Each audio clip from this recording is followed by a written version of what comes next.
2 پسر نوجوان داشتن از یک زمین چمنزاری که نزدیک یک هایوی بود رد می شدن. هوا هنوز کاملا تاریک نشده بود، اما یک بوی تند و تیز و زننده و بد باعث شد که توقف کنن. به خاطر اینکه اون بو عجیب بود، اول فکر کردن شاید یک حیوانی اون نزدیکی ها مرده، مثلا یه آهو یا یه گاو. اما هرچی جلوتر رفتن و بو رو دنبال کردن، اون چیزی که دیدن اصلا شبیه لاشه یک حیوان نبود. وسط علف‌های بلند و کنار چند تا تیکه زباله ساختمونی یه جسد پیدا کردن.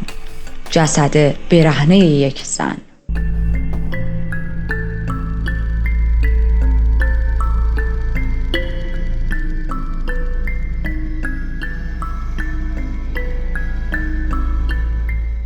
من ریتا هستم و در این چنل وارد دنیای جنایی میشیم، جایی که حقیقت عجیب‌تر از خیاله و مرز بین خوب و بد محو میشه. اگر به داستان‌های جنایی و هیجان انگیز علاقه دارید، همین الان چنل رو سابسکرایب کنید و به جمع ما اضافه شید. زنگوله کنار رو هم بزنید تا ویدیوهای جدید رو از دست ندید. توی اینترو از 2 پسر نوجوانی صحبت کردیم که داشتن برمیگشتن خونه و توی مسیرشون متوجه یک بوی عجیبی میشن، بو رو دنبال میکنن، به یک جسد میرسن و تا اینجا تعریف کردیم. این 2 پسر انقدر ترسیده بودن، وحشت کرده بودن که بیدرنگ بدو میرن سمت خونه و به خانواده هاشون اطلاع میدن. روزی که جسد پیدا شد 13 می 1984 بود که روز مادر بود. پلیس که رسید جسد رو بررسی کرد. طبق چیزی که از پوسیدگی و تخمگذاری حشرات مشخص بود، جسد حدود 3 روز همونجا افتاده بود. خورشید فلوریدا و مگس‌ها کار خودشونو کرده بودن. مخصوصاً صورت زن اونقدر تجزیه و له شده بود که تقریباً غیر قابل شناسایی بود. جسد رو به شکم افتاده بود زمین و مچ دستاش با یک طناب شلی از پشت بسته شده بود. اما چیزی که بیشتر از همه جلب توجه می‌کرد یک طنابی بود که دور گردنش پیچیده شده بود، انگار که مثلا قلاده است یا یه گره مرگ، از این گره هایی که مخصوص اعدام طناب ها رو گره میزنن. خیلی سریع یه آفیسر و یک دیتکتیو اومدن سر کرایم سین. به محض اینکه جسد رو دیدن متوجه شدن که این زن قبل از اینکه به قتل برسه به شدت کتک خورده. از کجا اینو فهمیدن؟ از کبودی های بسیار شدیدی که روی بدنش بود، مخصوصا روی بازوها و کمر. نکته عجیب بعدی این بود که طنابی که دستاشو باهاش بسته بودن با طناب گردنش فرق داشت. زیر صورت زن یه پارچه ابریشمی سفید پیدا کردن. احتمال دادن که از این پارچه به عنوان گگ استفاده شده بود. اما داستان همینجا تموم نمیشه. وضعیت جسد خیلی افتضاح بود. استخوان‌های لگنش شکسته بود. و این که میگم شکسته بود، منظورم این نیست که در پی درگیری با قاتلش شکستگی براش اتفاق افتاده. نه، یک نفر استخوان‌های لگن اون زن رو عمدی شکسته بود. چرا؟ چون میخواست پاهای این زن رو توی یک زاویه خاص، توی یک شکل غیر عادی قرار بده که از بدنش کامل باز بشه. یه حالتی که انگار صرفاً برای شوآف، برای شاک کردن بیننده طراحی شده بود و خب باید استخوان‌های لگن رو میشکست که پا انقدر باز بشه دیگه. با توجه به حالتی که بدنش داشت و نشونه‌های ریز دیگه‌ای که دیدن، احتمال میدادن که به این زن تجاوز هم شده. ولی خب هنوز توی کرایم سین 100% مطمئن نبودن و این چیزی بود که دقیقش رو باید توی پزشک قانونی میفهمیدن. کارآگاه‌ها که هنوز توی کرایم سین بودن، یه رد لاستیک ماشین پیدا کردن که وارد همون زمین شده بود و بعد دوباره یوترن کرده بود، رفته بود بیرون. خیلی سریع از ردها قالب گچی گرفتن، متوجه شدن که لاستیک‌های جلو و عقب، اونم سمت راست ماشین، یک طرح عاج استاندارد داره. اما لاستیک عقب سمت چپ کاملا متفاوت بود، یک طرح غیر معمول داشت. این دیتیلز به ظاهر کوچیک میتونست کلید دستگیری کسی باشه که این زن رو به اونجا آورده بود و رها کرده بود و رفته بود، پس یعنی قاتل. جسد رو میبرن پزشکی قانونی. پزشکی که باید جسد رو معاینه میکرد اسمش دکتر چارلز دیگ بود. بعد از معاینه میگه تا جایی که من دارم میبینم، یعنی یه جورایی قطعی، یه جورایی 100% میشه گفت علت مرگ خفگی بوده. همچنین تایید کرد که بله به زن تجاوز هم شده. گفتیم صورتش که اصلا قابل شناسایی نبود به خاطر تجزیه زیادی که براش اتفاق افتاده بود. تشخیص نژاد و سنش هم خیلی سخت بود، اما خب یه حدسایی زد که احتمالاً ایژین بوده. نکته جالب بعدی توی این کیس این بود که کپتینی که کیس رو دستش گرفته بود از این شخصیت‌هایی داشت که همیشه دوست داشت خودش تنها کیس رو ببره جلو. اما این بار مستقیم با اسپشیال ایجنت FBI تماس گرفت، چون حس کرد این جسد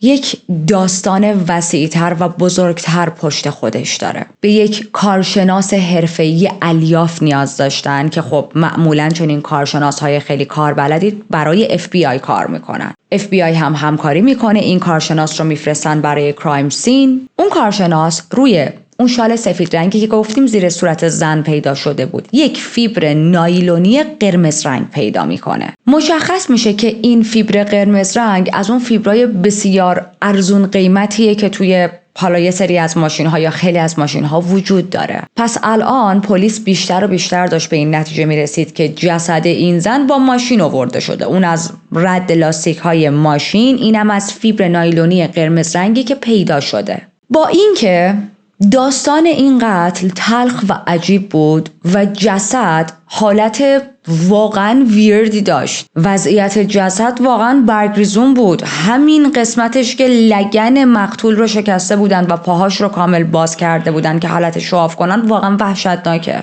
اما با این وجود توی میدیا این قتل خیلی ترند نشد و خبرنگارا و رسانه ها بهش اهمیت ندادن. گفتیم هویت جسد رو نتونستن پیدا کنن، اما یک ریپورتی مربوط به ناپدید شدن یک زن آسیایی تبار توسط یک مردی ثبت شده بود. آقایی به اسم جان کورکرین که عکس هایی که داده بود از نظر ظاهری میتونست یک مقداری تطابق داشته باشه با این جسد.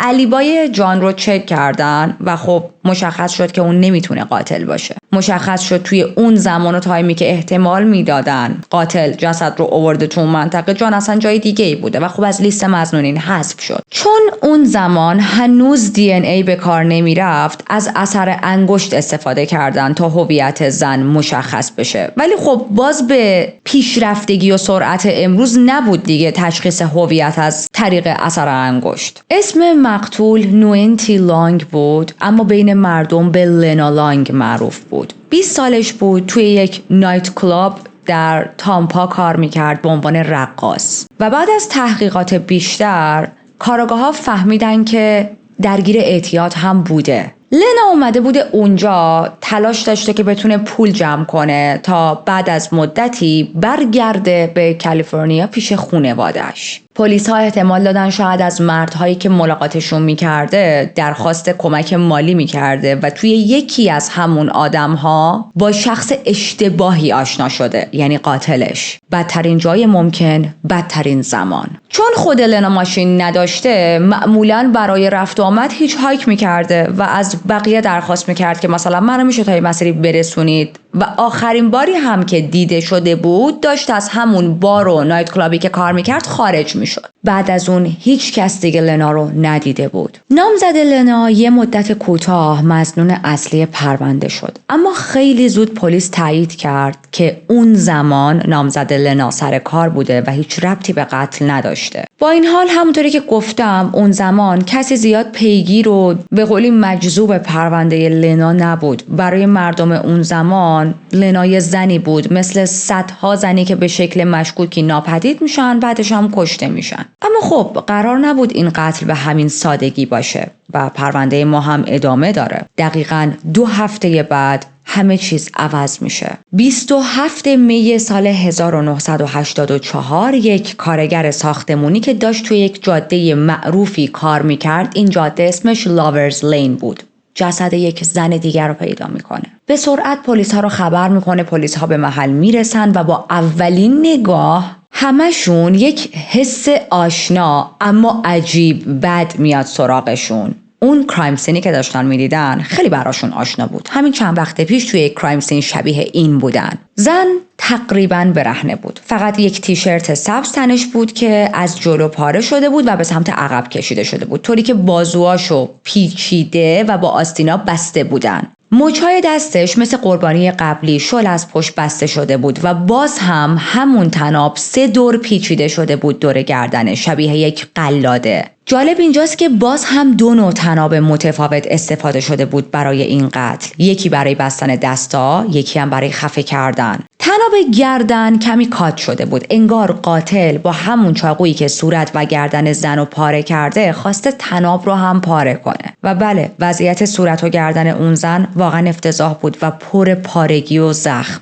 اما ضربه اصلی یه برش عمیق و وحشتناک بود که حدود 1 فوت از گردن زن رو شکافته بود و یک رگ اصلی رو قطع کرده بود. علاوه بر اون یه ضربه شدید و له کننده بالای گوش چپش وارد شده بود. یعنی این زن هم مثل نفر قبلی هم خفه شده بود، هم با چاقو بدنش بریده شده بود، هم با شیء، اونم یک شیء سخت به طرز وحشیانه‌ای کتک خورده بود، ولی حالا نمیدونستن اون شیء چی میتونه باشه. گفتیم که تقریبا نیمه برهنه بود و زیاد لباس تنش نبود، اما یک لباس سفید لکه‌دار، لکه‌های خون، همراه با یک شلوار استرچ سفید از شاخه یه درختی که همون نزدیکی‌های کرایم سین بود آویزون شده بود و احتمال دادن که این لباس‌ها متعلق به مقتوله. پلیس توی این کرایم سین شواهد بیشتری داشت. یه تار فیبر قرمز رنگ هم نزدیک سینه چپ اون زن پیدا می‌کنن. چند تا رشته مو روی شکم و زیر دست راستش بود که خب شبیه موهای خودش نبود و احتمال دادن شاید اینا موهای قاتل باشه. حتی از تیم خواستن که زیر ناخونهای مقتول رو هم بررسی کنن به امید اینکه شاید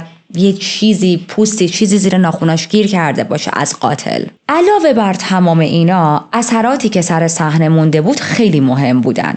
رد تایر ماشین بود، یه جای پای برهنه توی گل بود و از همه اینا قالب گچی گرفتن. یکی از این قالب ها که گرفتن یه حرف وی واضح مشخص شد داخلش و چند تا حرف دیگه که به سختی قابل خوندن بودن، ولی اون حرف وی کاملا واضح بود. برخلاف لنا این بار جسد خیلی زود پیدا شده بود و اونقدر به فساد نرسیده بود. تخمین زدن فقط حدود 12 ساعت از مرگش گذشته. وقتی که جسد رو بردن برای کالبد شکافی، دکتر گفتش که زن 5 تا ضربه وحشیانه به جمجمه‌اش خورده و یا حالا در اثر خفگی جونش رو از دست داده یا بر اثر ضربه های شدیدی که به سرش خورده جونش رو از دست داده، اما همون موقع هم بلافاصله قاتل خفش کرده. و الان قاتل اگر همون شخص قبلی باشه داره تبدیل میشه به یک مانستر بیرحم و سیستماتیک، کسی که پلیس ها باید سریع بجنبن وگرنه دیگه نمیشه جلوشو گرفت.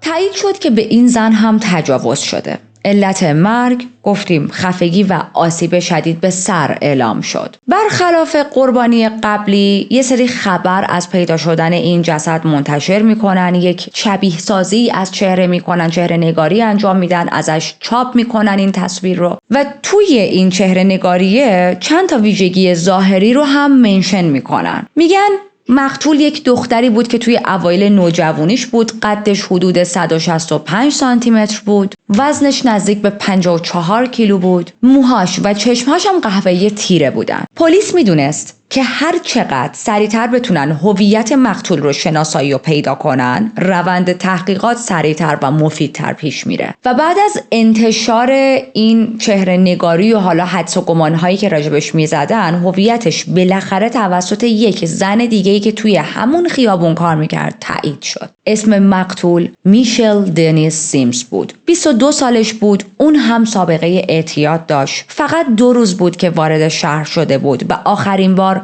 وقتی دیده شده بود که داشت با 2 تا مرد سفید پوست صحبت میکرد. زندگی پر ریسکی داشت و همین زندگی پر ریسکش باعث شده بود که نه تنها طعمه راحتی باشه، بلکه رسیدن به قاتل هم سخت‌تر کنه کار رو برای پلیسا. چون ببینید قتل‌های تصادفی همیشه برای پلیس دردسرسازترینن. More difficult to investigate. پلیس باز هم مدارک رو بررسی کرد و شباهت‌های زیادی بین پرونده لنا و میشل پیدا کرد. قالب‌های لاستیکی که گرفته شده بود از هر 2 صحنه تقریباً شبیه هم بودن. پس این قالب‌ها رو برای یک کارشناس به اوهایو فرستادن. اون اون کارشناس هم بعد از بررسی اعلام کرد که تایر عقب سمت راست معمولی بوده ولی تایر عقب سمت چپ یک مدل خاص و گرون قیمت بوده، از این مدل هایی که معمولا مثلا برای ماشین های کادیلاک طراحی میشه. خب این چیزا خیلی خوبه به خاطر اینکه یک دیتیلز خاصی داره به پلیس میده. اون فیبرهای پارچه‌ای و قرمز هم سرنخ مفیدی بودن. اون فیبر قرمزی که روی بدن لنا پیدا شده بود الان عینش داشت روی بدن میشل هم مشاهده میشد. پس یعنی به احتمال خیلی خیلی زیاد هر دو زن توسط یک قاتل به قتل رسیدن. اما ماجرا پیچیده ترم شد. اما توی پرونده میشل یک نوع دیگه از فیبر قرمز هم پیدا شد. این یکی مدل رنگش کمی مات‌تر بود. پس یعنی ماشینی که جسد میشل رو حمل کرده بود منتقل کرده بود تا کرایم سینی که پلیس ها اومدن و جسد رو پیدا کردن احتمالاً 2 نوع فلور مچ داشته. و یه چیز مهم دیگه توی این پرونده روی لباس های میشل لکه های اسپرم پیدا کردن. به علاوه یه سری لکه خون که احتمال دادن این لکه ها متعلق به خود میشل نیست و متعلق به قاتلشه. این لکه های خون رو بررسی کردن و متوجه شدن که قاتل گروه خون AB داره. حالا چرا میگیم پلیس دیگه مطمئن شد که این لکه ها متعلق به قاتله؟ چون گروه خونی میشل فرق داشت. پس خب این لکه های خون اگه برای میشل نباشه برای قاتلشه دیگه. فراموش هم نکنیم گروه خونی AB یک گروه خونی نسبتا نادر محسوب میشه. موهایی هم که روی بدن میشل پیدا کردن قهوه‌ای رنگ بودن و حدود 20 سانتی متر بودن. بعد از آزمایش متوجه شدن که جنس این موها از نوع موی سر یک مرد سفید پوسته. الان دیگه FBI کامل درگیر پرونده شده. فقط یک قدم فاصله داشتن تا اکتیو شدن واحد اون تیم مخصوص تحلیل رفتاری. کم کم دیگه همه داشتن مطمئن می شدن که این قتل ها برای یک قاتل زنجیره‌ایه و خب اگر کوچکترین نشونه دیگه میدیدن اون تیم تحلیل رفتاری باید میومد تا بتونن یک پروفایلی برای قاتل درست کنن تا حالا بلکه زودتر بهش برسن. و ببینید من یه چیزی رو میخوام الان از قاتل بهتون بگم به خاطر اینکه احساس میکنم از الان بدونید ما با چه مانستری روبرو هستیم بهتره. هنوز توی این خط زمانی پلیس نمیدونست که قاتلی که داره دنبالش میگرده قبلا هم وانتد بوده، تحت تعقیب بوده، نه برای قتل بلکه با عنوان یک ریپیست سریالی بدنام. حالا بیشتر به این موضوع میپردازیم ولی تا همین حد بهتون گفتم که بدونید با چه قاتلی ما امروز روبرو هستیم. پلیس یک خلاصه کامل از شباهت‌های بین هر دو تا صحنه‌های جرم برای واحد علوم رفتاری FBI فرستاد و از اونجایی که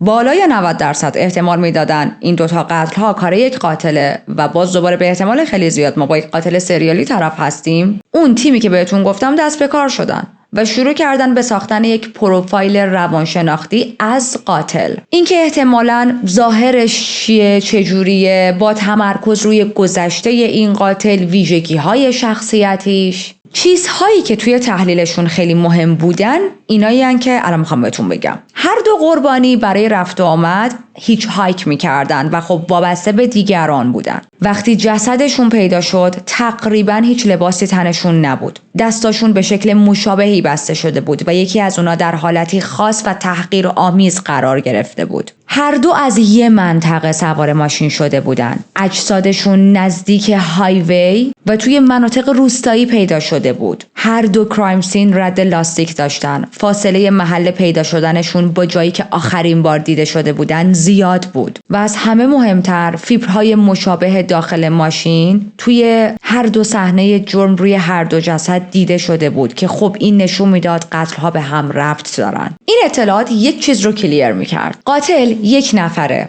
که دسترسی به ماشین داره. حالا یا ماشین برای خودشه یا از یک دوستی کسی ماشین قرض گرفته. FBI میگه اون تناب‌های قلاده مانندی که دور گردن قربانی‌ها پیدا شده همراه با کتک‌های خیلی شدیدی که قربانی‌ها خوردن اصلا نشونه‌های خوبی نیستن، چون ببینید کتک‌ها خیلی بیشتر از اون چیزی بود که حالا یه نفر فقط درگیر خشم باشه. کتک‌ها واقعا وحشیانه بودن. اینا نشونه‌هایی از انحراف و خشونت بیمارگونه قاتل. به نظر می‌رسید که قاتل قربانی‌هاش رو تصادفی انتخاب می‌کنه. باهاشون آشنایی قبلی نداره، اما به خاطر این انتخابشون میکنه که آسیب پذیرتر از زنهای دیگه هستن. حد زدن که قاتل یک مرد سفید پوسته که توی اواسط دهه 20 زندگیشه. میگن قاتل احتمالاً اجتماعیه، برونگراه و به شدت منیپیولیتیو. پلیس میگه قاتل توی جامعه به شکل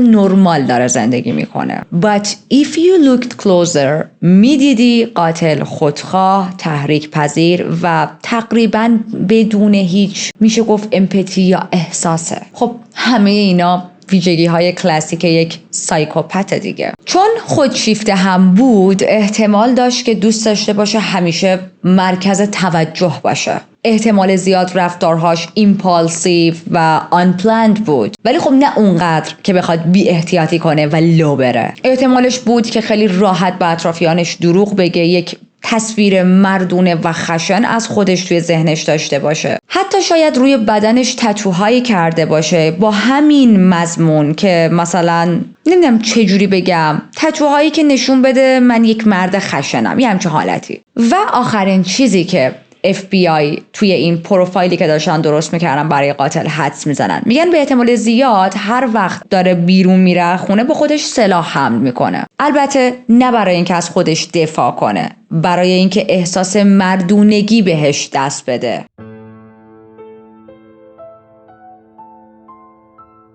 بعد از چندین روز بیشتر کار کردن روی پروفایل این قاتل، FBI چیزهای دیگه ای هم راجبش میگه. میگه که به احتمال زیاد این مرد نهایتاً دیپلم داشته، یا اصلا سعی نکرده که وارد کالج بشه، و یا اگرم وارد کالج شده خیلی زود متوجه شده که نمیتونه با قوانین و چارچوب‌های اونجا کنار بیاد و ترک تحصیل کرده. این به این معنی نیست که قاتل باهوش نیست، نه، با اینکه بسیار اسمارته، اما همیشه با نظم مشکل داشته. ممکنه دوران مدرسه‌اش پر از غیبت‌های بی‌دلیل بوده باشه و همینطور پر از رفتارهای مخرب، مثلا از اونایی بوده که بقیه رو بولی می‌کرده، از اون دانش آموزایی که تو کلاس همیشه ترابل میکر هستن ولی خب هیچ وقت به نظر نمیرسه پشیمون باشن و فردا که بیان مدرسه بازم دوست دارن همون کارو تکرار کنن. با اون تصویر گندگوزانه‌ای که از خودش توی ذهنش ساخته، احتمال زیاد شغل‌هایی رو هم انتخاب می‌کرده که خیلی مردونه و خشن به نظر برسه، یا شاید رفته دنبال کارها و شغل‌هایی که به مهارت منیپولیت کردن دیگران نیاز داره، مثلا فروشندگی یا مشاغل سطحی که شما باید یک مسکی بزنی، نقش بازی کنی و ذهن بقیه رو دستکاری کنی. اما حتی این شغل‌ها رو هم نمیتونسته دائم نگه داره. پس اگر همه اینا درست باشه، زندگی کاریش پر از شغل‌های موقتی، اخراج و یا ترک‌های ناگهانی از سمت خودش بوده. FBI در ادامه میگه اگر بچگیش رو بخوایم بررسی کنیم، به احتمال زیاد یک کودک بسیار سرکش و غیر قابل کنترل بوده. کسی که به هر تلاشی برای محدود کردنش واکنش تند نشون میداد و از اینکه قانون رو دنبال کنه، اطاعت کنه متنفر بود. حتی ممکنه توی سابقه دوران کودکی شب ادراری‌های طولانی مدت داشته باشه، حیوان آزاری یا کشتن حیوانات، قتل حیوانات داشته باشه. حتی ممکنه آتش سوزی‌های عمدی را بندازه و در واقع FBI داره راجع به 3 علامت هشدار کلاسیکی که برای اختلالات روانی خطرناک هست صحبت میکنه. میگن مشخص نیست قاتل به آرمی پیوسته یا نه، ولی اگر جوین شده باشه به آرمی، احتمال زیاد سراغ نیروهای نظامی خاص مثل تفنگداران دریایی رفته، جایی که مسکولینیتی با سختی گره خورده. اما حتی اونجا هم روحیه نافرمانش کار دستش داده و احتمالاً چندین بار با مافوقهای خودش درگیر شده. در مورد روابط عاطفی، همونطور که در مورد بیشتر قاتل‌های زنجیره‌ای سمارت دیده میشه، اون هم احتمالاً یک زن توی زندگیش داشته، یا شاید حتی بیشتر از یکی. دیت‌های عاشقانه میرفته، اما هرگز خودش رو به یک رابطه لانگ ترم محدود نمی‌کرده. اهل شعاف درباره رابطه‌های جنسیش بوده، اغلب هم سراغ زن‌های جوون میرفته، یا حتی شاید دخترهای زیر 18 سال. اگر هم که قاتل ازدواج کرده بود، خیانت بخشی از زندگیش بود و به احتمال زیاد زنی که همسرش بوده از این زنهای وابسته و کنترل پذیر بوده. با توجه به لاستیکای ماشین که پلیس حدس زده بود ممکنه مال کادیلاک باشه و اینا، ماشینی هم که سوار می‌شده احتمالاً از این مدل‌های پرزرق و برق بوده، یا حالا یه ماشین اسپورت یا کلاً یک ماشینی که جلب توجه کنه. FBI میگه کاملاً احتمال داره که قبلاً هم سابقه زندان افتادن و یا حالا هر گونه مشکلی با قانون رو داشته باشه این آدم. میگن ممکنه قبل از اینکه دست به این دوتا قتل زده باشه احتمالاً جرم‌های کوچکتری انجام داده، مثلا دزدی از خونه ها یا حتی نگاه‌های دزدی. اگر هم دستگیر شده و زندان افتاده برای مدتی، حتما توی زندان نقش یک زندانی الگو رو بازی کرده، با همون هوش دستکاری کننده‌ای که همیشه همراهشه که بتونه سریعتر از زندان بیاد بیرون. چیزی که مشخص بود اینه که توی تمام این جنایت‌ها رفتارش به شکل واضحی سادیستی بود. احتمال زیاد از یک نقشه یا ترفندی برای کشوندن زنها به داخل ماشین استفاده کرده. بعد با شکنجه‌های روانی و جسمی برای مدتی زنده نگهشون می‌داشته. خیلی حساب شده عمل می‌کرده، طوری که تقریباً هیچ مدرک مهم و مستقیمی از خودش به جا نذاره. و جنبندی تمام این تحقیقات FBI و پروفایلی که دارن درست می‌کنن چیه؟ اینه که بله، قاتل به احتمال زیاد دوباره میخواد آدم بکشه. اینقدر برای پلیس و FBI عجیب بود که چجوری دوتا قتل با چنین میزان خشونتی تمیز رها شده، یعنی قاتل تقریبا نشونه مهمی از خودش به جا نذاشته، که میگن شاید اصلا قاتل خودش توی نیروی پلیس بوده و یا حتی از طرفدارهای پلیس و کاراگاهی، چیزایی مثلا کاراگاهی بوده. میگن ممکنه بعد از جنایت مجدد به کرایم سین برگرده و وانمود کنه که من میخوام کمکتون کنم، توی تحقیقات مشارکت کنه، فقط برای اینکه پلیس رو گیج کنه. و البته دیدن صحنه جنایتی که خودش درست کرده براش لذت بخشه. و بعد از هر قتل انگار که هیچ چیزی اتفاق نیفتاده، خیلی راحت دوباره میره سراغ زندگیش. FBI میگه حتی ممکنه توی سالگرد جنایت‌ها با خانواده قربانی‌ها تماس بگیره و یا با پلیس و رسانه‌ها حرف بزنه، فقط برای اینکه احساس پیروزی کنه، پرونده‌های قتل خودش رو زنده نگه داره، خودش رو، قتل‌هایی که انجام داده رو مرکز توجه ببینه. حالا یه چیز دیگه که تو این پرونده برای من جالب بود و دوست دارم به شماها هم بگم، علاوه بر تمام این تحلیل‌های شخصیتی و حدس‌هایی که در رابطه با رفتار قاتل، گذشته قاتل و هر آنچه تا اینجا گفتیم انجام دادن، روانشناس‌های واحد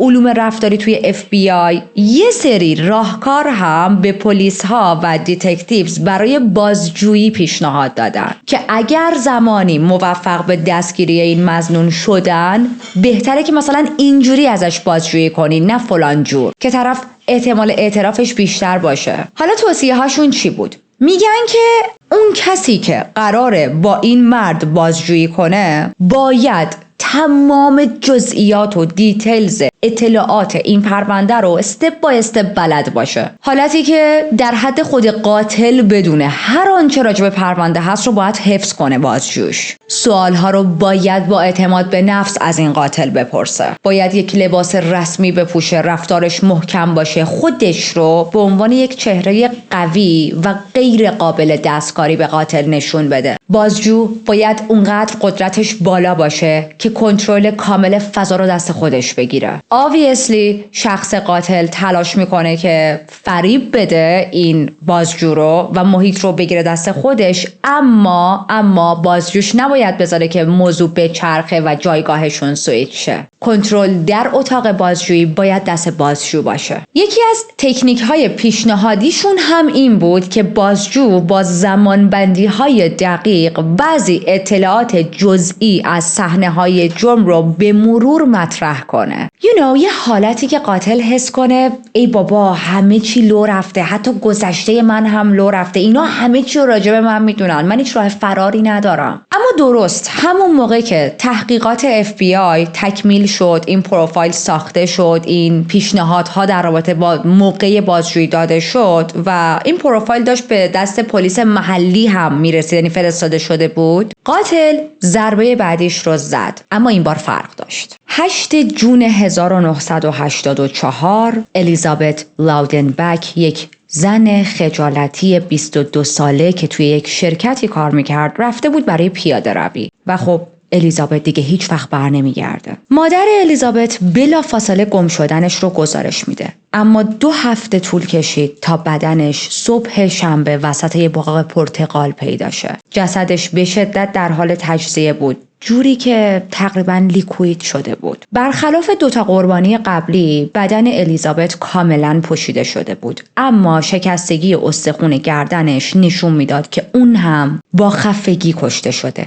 هیچ تنابی توی صحنه نبود، نزدیک ها هم دیده نمیشد و همین باعث شد که پلیس در ابتدا قتل الیزابت رو به پرونده قاتل زنجیره‌ای امروز ما ربط نده. و همینطور این که الیزابت نه روسبی بود، نه درگیر به اعتیاد بود و نه رقصنده که مثلا توی نایت کلابی جایی کار کنه. از اون طرف هم هیچ وقت عادت نداشت که توسط هیچ هایک بخواد از یه جا به یه جای دیگه بره. پس چون هیچ سنخیتی با 2 قربانی قبلی نداشت، کاملا طبیعیه که پلیس نتونست بفهمه این قتل هم کار قاتل امروز ماست. برای اینکه فکر نمی‌کردن این قتل مربوط به پرونده امروز، قاتل امروز باشه، کیسش نرفت پیش FBI. اما بعدها که مجدد پروندهش رو بررسی کردن، توی بررسی لباساش متوجه شدن که همون 2 نوع فیبر قرمزی که توی صحنه‌های قبلی بوده رو لباس این دختر هم پیدا شده. تازه اون موقع فهمیدن که اوکی، این قتل هم کار همین قاتل زنجیره‌ایه. اما تا اون زمان الیزابت فقط به عنوان یک قربانی بی ربط در نظر گرفته شده بود. چند تا پلیس و دیتکتیو گفتن که شاید قربانی یک کاپی کت کیلر باشه، ولی خب اینطور نبود و قاتل همه این زنها یکی بودن. بعد از این قتل یک سکوت مرموز چند ماه اتفاق افتاد تا اینکه 7 اکتبر سال 1984 یک کارگری که توی یک مزرعه گاوداری مشغول به کار بود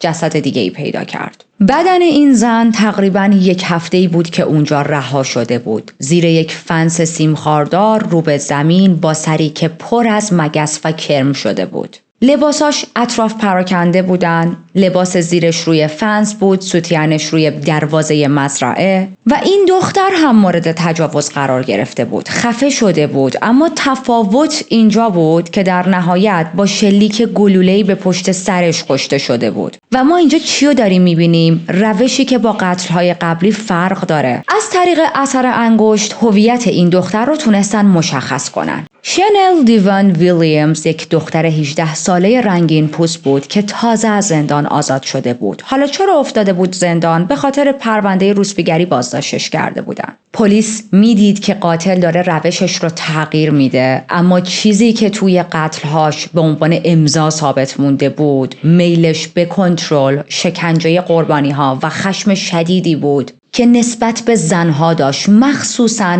قشری که توی زنها آسیب پذیرتر به نظر می رسیدن. لب FBI اون 2 نوع فیبر قرمز رو که تو صحنه‌های قبلی پیدا کرده بودن باز هم توی این صحنه پیدا می کنن. علاوه بر تمام اینا یه موی پیدا می کنن که مال ناحیه اندام جنسی از یک مرد سفید پوست بود. یه سری هم لکه اسپرم مجدد پیدا کردن که خب این لکه های اسپرم با همون لکه های اسپرمی که توی صحنه قبلی پیدا کرده بودن یکسان بود. 14 اکتبر 84 جسد بعدی پیدا شد و obviously جسد متعلق به یک زن بود. دستهای این زن با یک دستمال سر قرمز بسته شده بودند و پاها و گردنش با یک بند کفش بلند و تیک گره خورده بود. آثار ضربه به سر، تجاوز و کشیده شدن روی زمین روی بدنش دیده میشد. یه ژاکت مانند زردی که تنش بود تا گردن بالا کشیده شده بود و بقیه لباسها اطرافش پخش بودن. علت مرگ هم مثل قبلی ها خفگی تشخیص داده شد.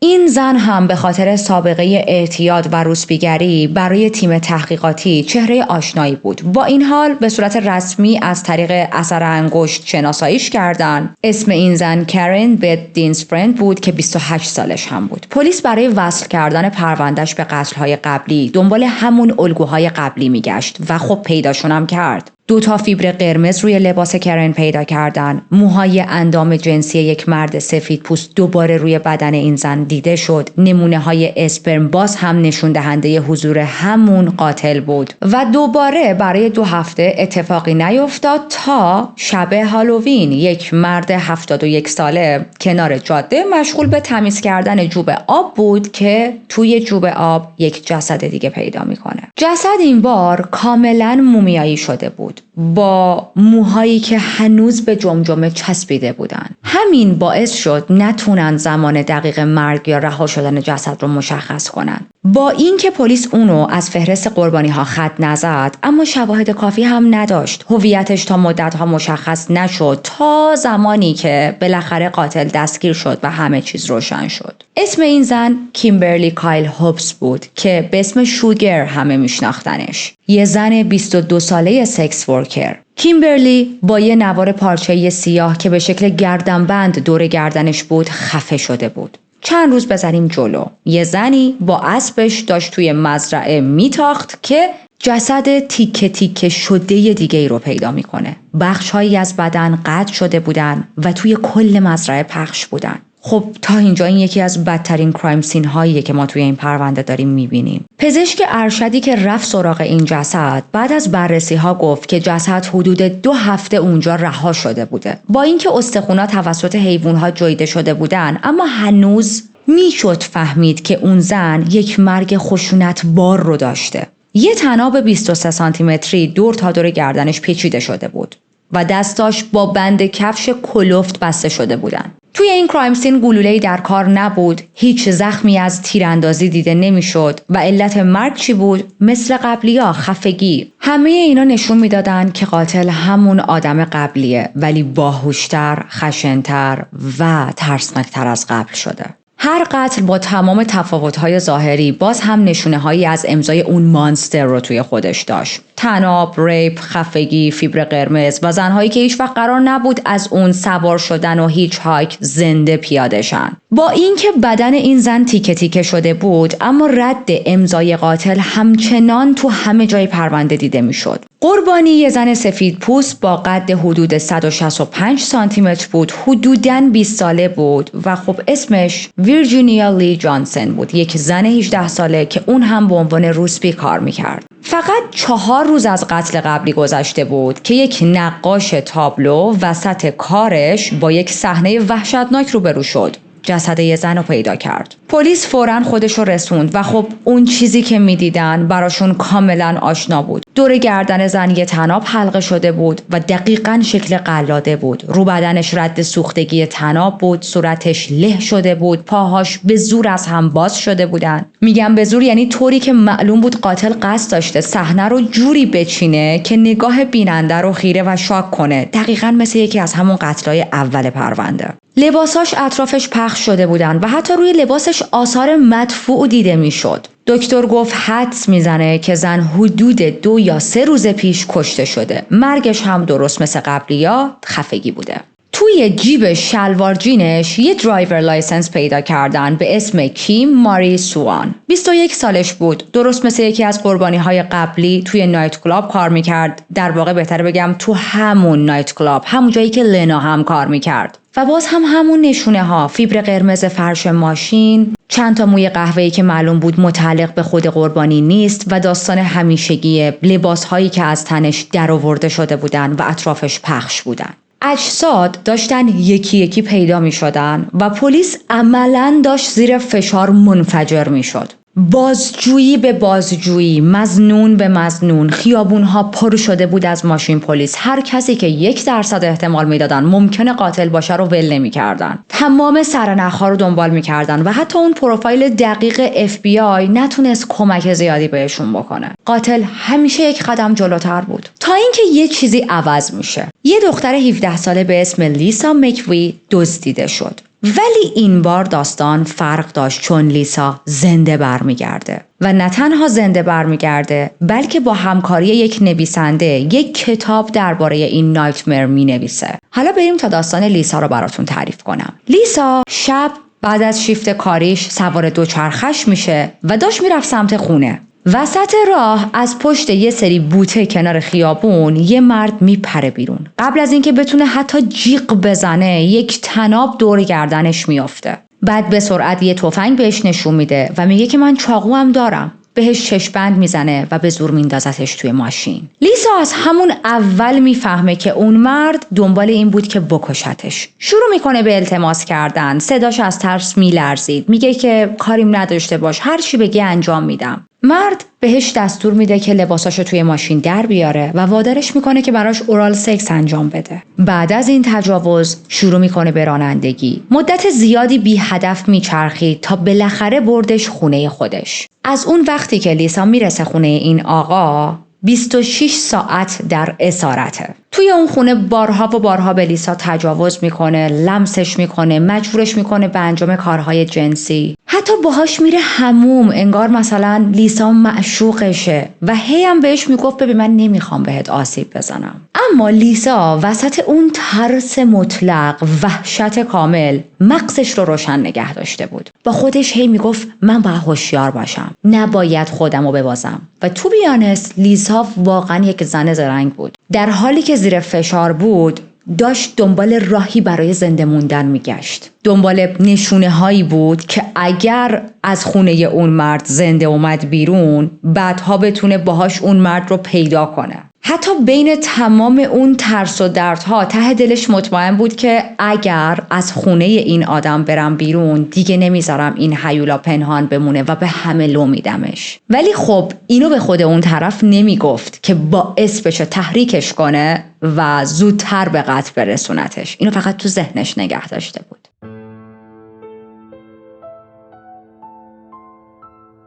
یه جایی از اون 26 ساعت جهنمی اون مرد لیسا رو برد جلوی یک دستگاه ATM تا بتونه پول بگیره و همونجا لیسا با زیرکی یکم زیر چشم‌بندش رو میده بالا و تا جایی که میتونست داشبورد ماشین و فضای داخلی رو توی ذهنش نگه میداره. حتی بعدتر وقتی وارد یک ساختمون سفید رنگ شدن و داشتن از پله ها میرفتن بالا، یه کوچولو باز از زیر اون چشم‌بند نگاه انداخت و دید که داره از پله های قرمز میره بالا و دوباره این دیتیلز رو مو به مو تو ذهنش نگه می‌داشت و هی تو ذهنش تکرار میکرد. هر بار که این مرد برای لحظه‌ای حواسش پرت میشد، لیسا یه تیکه دیگه از این پازل رو بر می داشت و می چیدشون کنار هم به امید اینکه شاید از دست این مرد نجات پیدا کنه و یک پازل کامل تحویل پلیس بده. مثلا یه جای سنجاق سر انداخت توی خونه این قاتل، یعنی کنار تخت در واقع، بدون اینکه این مرد بفهمه، خیلی آروم، بدون اینکه دیده بشه. دلیلش هم این بود که میخواست یک مدرکی از خودش به جا بذاره که وقتی بعدها پلیس اومد بتونه به پلیس ثابت کنه که من تو خونه این آدم گروگان بودم. بعد از ساعتها تجاوز و شکنجه لیسا، این مرد بالاخره خوابش برد. وقتی که بیدار شد یه چیزی گفت که خیلی برای لیسا عجیب بود. به لیسا میگه من دیگه الان بهت تراست دارم. اونجا بود که لیسا فهمید اوکی، پس این مرد مقداری نرمتر شده، آرومتر شده. کم کم هم لحن مرد عوض شده بود. دیگه به لیسا فحش نمیداد، شروع کرده بود به گفتن بیبی بیبی بین کلماتش. حتی یه جا به لیسا میگه کاش میتونستم تو رو همیشه نگه دارم. لیسا هنوز هم نمیدونست قصد این مرد چیه، نمیدونست هدف آخرش، استپ نهاییش چیه. میخواد لیسا رو بکشه و یا آزادش کنه. برای همین سعی میکرد هیچ کاری نکنه که عصبانیش کنه. تا اینکه بعد از چند ساعت انگار اون مرد دوباره بی‌علاقه شد. اصلا همه چیز تغییر کرد. با عصبانیت و خشم سوار ماشینش کرد و لیسا فهمید که اوکی، الان دیگه اون وقت نهاییه. الان دیگه مشخص میشه که منو سوار ماشین کرده که ببره یه جا بکشه یا میخواد منو رها کنه. ولی خب چیزی که فکرشو نمی‌کرد و کمتر احتمال میداد اتفاق افتاد. مرد ماشین رو نگه داشت و گفت برو، مراقب خودت باش. همینقدر ساده. لیسا به سرعت از ماشین بیرون پرید و فرار کرد. خودش رو رسوند خونه، پدرش رو بیدار کرد، همه چیز رو به پدرش گفت. پدرش خیلی نگران لیسا شده بود. با پلیس تماس گرفتن و پلیس هنوز نمیدونست که این زن همون نقطه عطفیه که کل پرونده رو میتونه تغییر بده. لیسا شروع میکنه به توصیف آدم رو باش. میگه یک مرد سفید پوست بود، حدودای 35 سال بود، صداش بم بود، موهاش قهوه‌ای بود، تقریبا موهاش کوتاه بود، ابروهای باریک داشت، سیبیلش کوتاه بود، دماغ بزرگی داشت، گوشاش کوچیک بود، دندوناش سالم و ردیف بود، هیکلش جمع و جور بود اما یک کم رو به درشت بود. و حتی گفت این مرد جوری رفتار میکرد که یه ذره حالت زنونه داشت. بعد از توصیفات ظاهری شروع کرد ماشین این مرد رو توصیف کردن. بعدش درباره خونه این مرد چیزهایی که یادش مونده بود رو گفت. ظاهر ساختمون رو گفت، تعداد پله ها رو گفت، حس و حال و وایب فضا رو گفت، حتی مسیر بانک رو، اونجایی که رفته بودن دم ATM تا این آدم پول برداره و چشم بندش رو یه ذره داده بود بالا، اونا رو همه رو سعی کرده بود حفظ کنه و همه رو در اختیار پلیس میذاره. و اینجا پلیس یک حدسی زد. با خودش گفت نکنه این آدم رو با همون قاتل زنجیره‌ای باشه که ما دنبالشیم. شواهد تجاوز به لیسا رو میفرستن برای کارشناس توی FBI تا بررسی کنه ببینه آیا این حمله با حمله های اون قتل های سریالی در ارتباطه یا نه. از اون طرف یک تیم مشترک تشکیل میدن، تیمی متشکل از پلیس های محلی و مأمورهای FBI. همشون دور هم جمع شدن، دست به دست هم دادن، میتینگ پشت میتینگ گذاشتن تا بالاخره بتونن این قاتل زنجیره‌ای لعنتی رو پیدا کنن. توی این جلسات رسمی همه افسرهای بخش قتل و جرایم جنسی اومدن تا توی این پرونده، یعنی برای این پرونده همکاری کنن و یک خبر مهمی هم داشتن. FBI نمونه های مربوط به لیسا رو بررسی کرده بود و نتیجه واضح بود. همون اسپرم و همون فیبرهای قرمز معروف توی پرونده لیسا هم پیدا شده بود، همونایی که توی تمام قتل‌های زنجیره‌ای قبلی پیدا شده بود. الان دیگه پلیس اطلاعات خیلی خوبی داشت. یک توصیف دقیق ظاهری از قاتل داشت، ماشینش رو میدونست، خونه‌ای که لیسا رو توش گروگان گرفته بود و حتی بانکی که ازش پول کشیده. پروفایل روانشناسی FBI توی خیلی از نکات به واقعیت نزدیک شده بود. خیلی از چیزا رو درست گفته بود. مهمتر از همه، جایی که لیسا آزاد شده بود بهشون یک دید نسبی داده بود که باید دنبال اون ماشین قرمز رنگ کجا بگردن. اما در حالی که لیسا داشت داستانش رو تعریف می‌کرد و پلیس هم تازه شروع کرده بود به چیدن این تیکه های پازل، قاتل مشغول به کار دیگه ای بود. زن دیگه ای با رضایت خودش سوار ماشین قاتل شده بود و الان تبدیل شده بود به قربانی بعدی. زن خیلی مقاومت کرده بود و برای همین قاتل سریع خفش کرده بود. بعدش هم جسدش رو انداخته بود روی صندلی کناری و همونطوری با یک جسد توی ماشینش چندین و چند ساعت توی شهر چرخیده بود. حتی یه جا وایساده بود و از پمپ بنزین زده بود بدون اینکه کسی شک کنه، بدون اینکه کسی نگاهش بیفته تو ماشین این آدم. در نهایت از شهر خارج شده بود و اطراف شهر یه جا این جسد رو رها کرده بود. فردای اون روزی که قاتل قتل رو انجام داده، کارآگاه‌ها داشتن با ماشین گشت می‌زدن که توی ترافیک یک داج قرمز رنگ می‌بینن. سرعت همشون کم بود و یه چیزی توی دل این کارآگاه‌ها گفتش که یه نگاهی به ماشین این یارو بندازیم، یه چیزی راجع به این ماشین خوب نیست. Something is off. ماشین رو نگه داشتن و درایور لایسنس از راننده خواستن. اسم این آقا رابرت جو لانگ بود که به بابی جو معروفه. آدرسی که روی درایور لایسنسش بود دقیقاً همون منطقه‌ای بود که پلیس بر اساس حرف‌های لیسا دنبال آپارتمان قاتل میگشت. داخل ماشین دقیقاً همون شکلی بود که لیسا توصیف کرده بود. با یک لحن دوستانه‌ای بهش گفتن که ما دنبال یک مظنون به سرقت هستیم و خب مردم شروع کرد باشون همکاری کردن. حتی اجازه داد که ازش عکس بگیرن. پلیس‌ها ولش کردن. وقتی هم که ولش کردن یه نفس راحتی با خودش کشیده قاتل دیگه، خندیده و گفته که این بارم من از همه چی در رفتم. اما خب پلیس تازه وارد فاز بعدی شده بود و همه اینا نمایش بود. اطلاعات بانکی این آدم رو بررسی کردن و بله، دقیقاً تو همون ساعتی که لیسا گفته بود بابی یک برداشت پول از ATM انجام داده بود و این دیگه اتفاق نبود، این دیگه یهویی نبود، نمیشد گفت اتفاقیه. پرونده کیفریشو چک کردن و متوجه شدن که همین چند ماه قبل توی همون منطقه به خاطر یک حمله فیزیکی که انجام داده دستگیر شده بود و با وثیقه آزاد شده. اگر یادتون باشه FBI قبلا هشدار داده بود که قاتل ممکنه سابقه داشته باشه و با پلیس یک بار حداقل درگیر شده باشه. پلیس این مرد رو گذاشت زیر نظر، تلفنش رو شنود کرد و بعد از چند روز دستور رسمی بازداشت داد به اتهام آدمربایی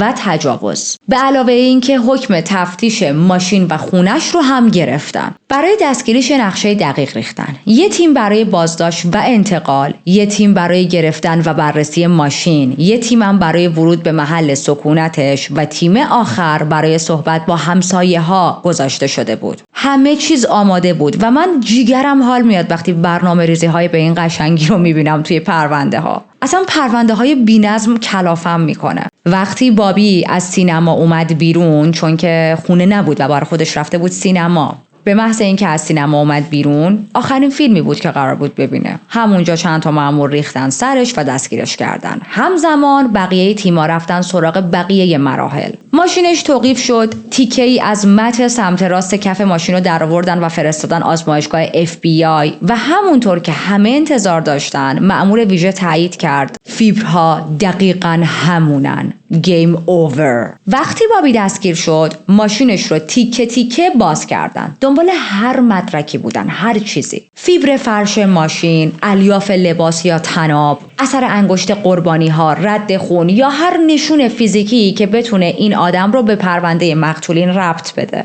آپارتمان این مرد دقیقاً همونطوری بود که لیسا توصیف کرده بود و اونجا درست کنار تخت پلیس چی پیدا کرد؟ باهوشا بگن، باهوشا کاراگاها بگن. بله، سنجاق موی لیسا، سنجاقی که انداخته بود تا ثابت کنه که من توی این خونه بودم. اما شواهد فقط به اینجا ختم نشد. تعداد بسیار زیادی عکس پیدا کردن از زنهای برهنه و چیزی که وحشتناک بود این بودش که خیلی از این عکس‌هایی بود که بابی خودش گرفته بود، اونم در حال تجاوز به قربانی‌هاش. توی خونش پر از لباس‌های زنونه بود. با یک مرد تنها چرا باید این همه لباس زنونه تو خونش داشته باشه؟ سایزهای مختلف.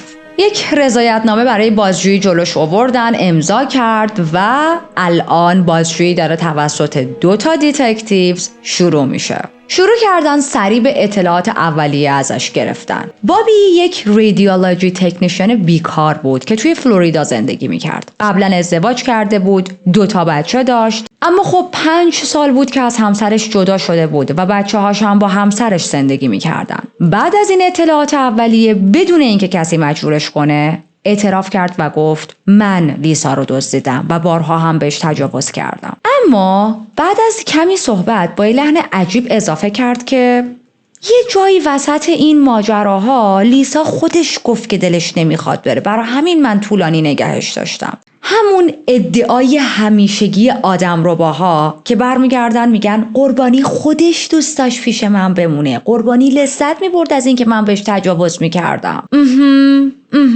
دوبار حتی ادعا کرد که اسلحه‌مو خالی کرده بودم و گلوله ها رو ریخته بودم توی سطل زباله به خاطر اینکه نمیخواستم وسوسه‌شم و بهش آسیب بزنم. درباره چشم بندی که لیسا رو چشمش زده بود، یعنی در واقع این برای لیسا زده بود، لیسا رو چشمش داشت، گفتش که 2 روز قبل از آدمربایی خودم این چشمبند رو ساخته بودم. پس یعنی تو دنبال آدمربایی بودی، یعنی براش برنامه ریخته بودی. میگن چرا چشمبند درست کرده بودی؟ میگه جاست این کیس، برای احتیاط. به پلیسا میگه که نه اهل مصرف مواد مخدره، نه مشروب میخوره و نه هیچ مشکلی با حافظش داره. حافظش مثل ساعت کار میکنه.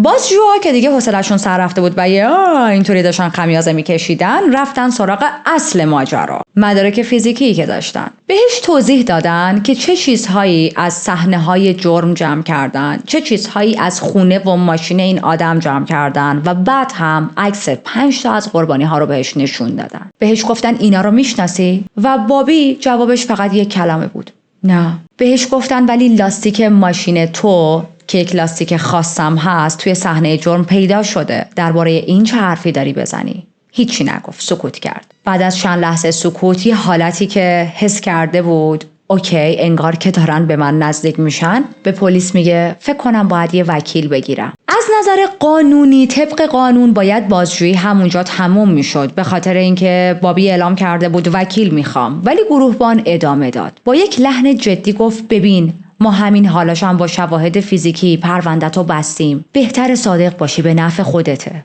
بابی یه لحظه نگاش کرد، بعد یه لبخند زد و گفت اوکی فکر کنم دیگه منو گرفتین. آره من کشتمشون. همه اونایی که توی روزنامه هستن عکسشون به عنوان مقتول چاپ شده، همشون کار من بود. بعد شروع کرد به شرح دیتیلز هر قتل one by one without hesitation. خودش به کاراگاه ها میگه من میدونم اشتباه هم کجا بوده. اشتباه هم جایی بوده که لیسا رو نکشتم و رهاش کردم. موقعی که داشتم لیسا رو رها می‌کردم فهمیدم که سرنوشتم رو دارم رو به زندان رفتن امضا می‌کنم. میگه میدونستم وقتی آزادش کنم قطعاً به درد سر میافتم. و خیلی خونسرد داشت صحبت می‌کرد. میتونید با یک اعتماد به نفس بسیار بالایی. میگه حتی من به لیسا نگفتم که به پلیس چیزی نگه. برید ازش بپرسید. من اصلا همچین حرفی نزدم. میدونید چرا؟ چون دیگه هیچی برام مهم نبود. فقط می‌خواستم همه چی تموم شه. من از درون مریض شده بودم. من یک کتابی داشتم راجع به این پرونده مطالعه می کردم برای تکمیل تحقیقات نهاییم و یه جاش نویسنده میگه که اگر کسی توی دنیا واقعاً برای تبدیل شدن به یک قاتل زنجیره‌ای به دنیا اومده باشه اون شخص بابی بوده. حالا البته این استعاره است چون خب هیچ آدمی برای قاتل شدن به دنیا نمیاد و ما میدونیم که شرایط محیط، خانواده، خیلی چیزا که حالا بارها تو پرونده های قبلی با هم بررسی کردیم همه اینا دست به دست هم میده و از شخص قاتل میسازه. اما خب منظور این نویسنده اینه که این آدم اصلا از بچگی وضعیتش داغون بوده. یه جورایی حتی اینو از شجره نامش هم میشه فهمید. یکی از اقوامش به اسم هنری لی لوکاس که بعدها سراغ پروندهش خواهیم رفت، یک قاتل زنجیره‌ای معروف بوده که اعتراف کرده به صدها قتل. و خب این عجیبه دیگه، مثلا چند تا از ماها نفری یه دونه قاتل زنجیره‌ای تو فامیلمون داریم. اما بیاید مثل همیشه یک نگاهی به دوران کودکی بابی داشته باشیم و ببینیم چقدر با اون چیزهایی که FBI پروفایل براش درست کرده بود شباهت داره. بابی از دوران بچگی چندین بار به سرش ضربه خورده بود.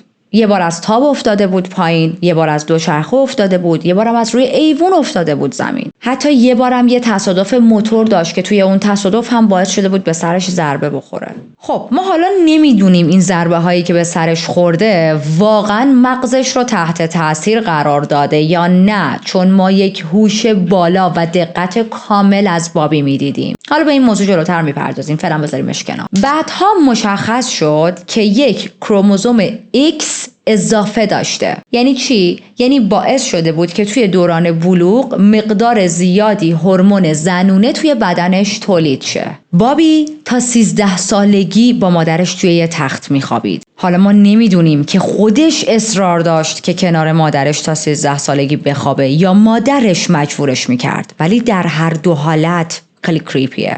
وقتی که ازدواج کرد همسرش کاملا کنترلش میکرد و نتیجه همه اینا چی شد؟ سردردهای غیر قابل تحمل، میل جنسی وسواسگونه و توانایی داشتن رابطه جنسی پشت سر هم بدون وقفه. تو همون جلسه اول بازجویی شروع میکنه به توضیح دادن تک تک قتل‌ها یکی یکی بدون تردید. میگه که لنا رو به خاطر این سوار ماشین کردم که دنبال هیچ هایک بود. درباره میشل میگه که میخواستم اول خفش کنم ولی نتونستم. از اون طرف نمیخواستم موقع چاقو زدن اذیت بشه. واسه همین اول یه ضربه زدم تو سرش که بمیره بعد بهش چاقو بزنم. لطفاً جام طلایی مهربونی و سخاوتمندی رو براش بیارید. نمیدونم مثلا توقعاتش الان تشویقش کنم. anyway بعد رسید به الیزابت.